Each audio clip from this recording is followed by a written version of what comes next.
Section 2.3, circles.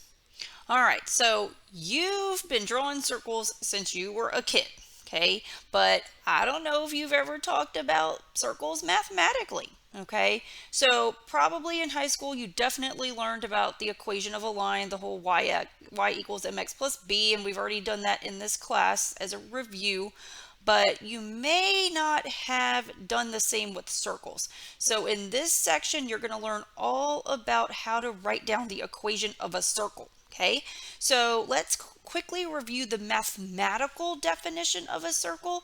It says a circle is a set of points in the xy plane that are a fixed distance r from a fixed point hk.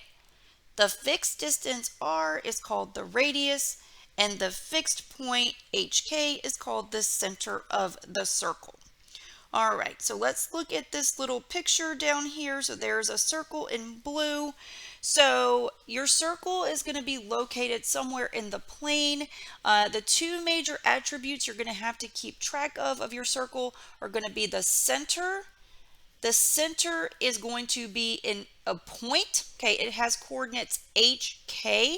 So you will see that come up when we talk about the equation of the circle.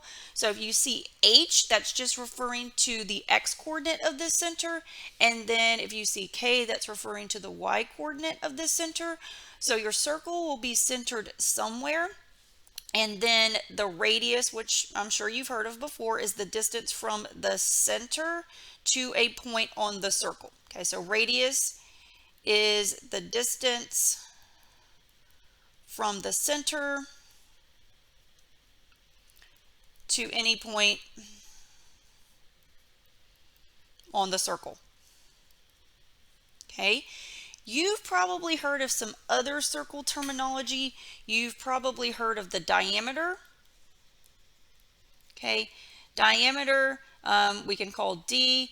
It is 2 times the radius. Okay, so if you were to go all the way across the green dotted line plus the little red segment, that would form the diameter. Okay, you've probably talked about the area of a circle, maybe the circumference of a circle. That's the distance all the way around the circle. I'll write that one down. So the circumference of a circle, I'll call that c. That's the distance all the way around the circle.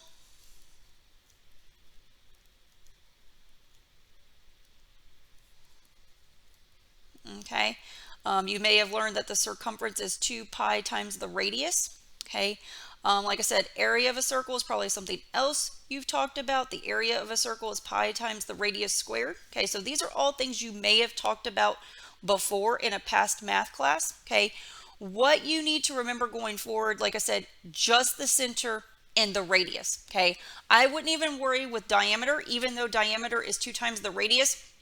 You need to do center and radius. Okay, just completely ignore diameter because you don't want to mix it up with radius. Okay, all right, so like I said, you're going to have to write down the equation of a circle. So we need to talk about what that looks like. It will involve the center and the radius. Those are the two things you're going to need to know. Okay, if you think back to writing down the equation of a line, when we learned about that, there were 3 different ways we could write down the equation of a line. Okay, there was slope-intercept form, which is y equals mx plus b, and then there was the general form of a line, which is ax plus by is equal to c, and then there was point-slope form, which is y minus y1 is equal to m times x minus x1. So you saw 3 different ways you could write down the equation of a line. Okay, you're going to have multiple ways to write down the equation of a circle. Okay, so we're going to go through, there's only 2 ways. Okay, so we're going to go through the 2 different ways you could see the equation of a circle. Okay, the equation of a circle, if you read this line right here, the equation of a circle may be expressed in either standard form or general form. Okay, so let's first talk about standard form of the equation of a circle. Okay, when you think back to lines, remember one of the 3 formats was more popular than the other 2, and that was the y equals mx plus b form. So that the same is going to be true of circles. One of these two types of equations is going to be more popular than the other one, and that's going to be the standard form. Okay, this is the one, this is our go-to. Okay, it is sometimes called center radius form. Some books refer to it as that. Okay, our book refers to it as standard form. Okay, but again, if you do see this terminology center radius form, the reason it's called that is because this version of the equation of the circle tells you the center and the radius of the circle. Okay, so let's read about it. The standard form of an equation of a circle with radius r and center hk is x minus h in parentheses squared plus y minus k in parentheses squared is equal to r squared. Okay, this is super important. Like I said, this is the most common way you're going to write down the equation of a circle. Okay, when it's written in this format, x and y are variables. Okay, hk, this point, this ordered pair, is going to be the center of the circle.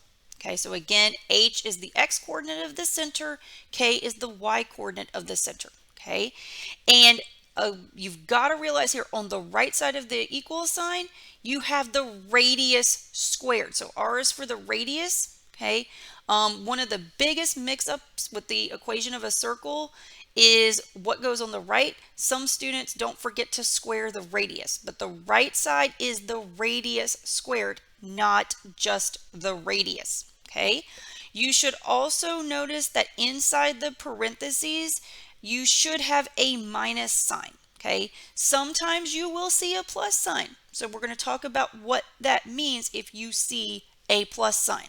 Okay, you need to remember this formula: x minus h all squared plus y minus k all squared is equal to r squared. Okay, if you are able to get your equation of the circle in this format, then you're going to be able to quickly identify the center and radius of the circle. Okay, thinking back to lines, that's why we liked y equals mx plus b so much, because if the line was in that, if the equation was in that format, you could quickly read off the slope in the y-intercept. Okay, same thing with circles. Okay, you like this format better because it's going to reveal the center and radius of the circle. Okay, the other way you may see the equation of a circle is the general form of the equation of the circle. Okay, now remember when we did a general form of the equation of a line, the ax plus by is equal to c? We didn't like it so much because it didn't tell us anything. Okay, it told us nothing about the line. And the same thing is going to be true about the general equation of a circle. Okay, it's in the box there. It's really ugly. Okay, x squared plus y squared plus ax plus by plus c is equal to 0. Okay, that's the general form of a circle. It's ugly and it tells us nothing about the circle. Okay, you do not have to memorize the general form of a circle. Okay, you should memorize the standard form of the equation of the circle, but you don't have to bother with memorizing general form. Okay, however, if you are given an equation in this format, you should be able to recognize that we're talking about a circle here. Okay, the key here, you've got an x squared and a y squared involved. Okay, so hopefully that will jog your memory and make you say, hey, that's a circle I'm dealing with. Okay, so here's the general form. Like I said, it tells us nothing. Okay, you may encounter an equation of this form, and then you have to recognize it as a circle and then work with it from there. Okay, but the biggie equation of a circle is going to be the standard form. Okay, so that yellow box, make sure you commit it to memory.